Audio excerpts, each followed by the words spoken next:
சோமி த view அந்த YouTube channel owner உங்களுக்கு தெரியும் தானே? அவர் வந்து டிக்டாக் அக்கௌண்ட் பேண்ட் ஆன பிறகு திரும்ப புதுசாக டிக்டாக் அக்கௌண்ட்னு ஓப்பன் பண்ணியிருக்காரு. ஆனால் ஃபேக்காக டிக்டாக் அக்கௌண்ட் இப்போதைக்கு 17 டிக்டாக் அக்கௌண்ட் இருக்குது அப்படின்னு சொல்லி நிறைய பேர் செக் பண்ணி பார்த்துருக்காங்க. நானும் செக் பண்ணி பார்த்து சோமி த வியூ அப்படின்னு சொல்லி 17 அக்கௌண்ட் இருக்குது. அப்போ யாருமே அதை சும்மா அதுக்கு லைக் பண்ணி அதை யூஸ் பண்ண வேணாம். ஏன்னா அது வந்து அவரோட இல்லை. அவரோட அந்த நேமை வச்சு வேறு யாரோ அவங்களோட சேனலை மேம்படுத்தி கொள்றதுக்காக, அவங்களோட யூடியூப் அக்கௌண்ட் இல்லைன்னா டிக்டாக் அக்கௌண்ட்டை மேம்படுத்தி கொள்றதுக்காக அவரோட பேரை வச்சு அக்கௌண்ட் ஓப்பன் பண்ணியிருக்காங்க.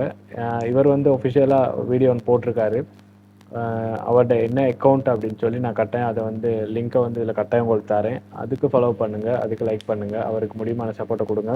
பிரதர், என்ன நடந்தாலும் யார் என்ன பண்ணாலும் கட்டாயம் நான் உங்களுக்கு ஆதரவாக இருப்போம்.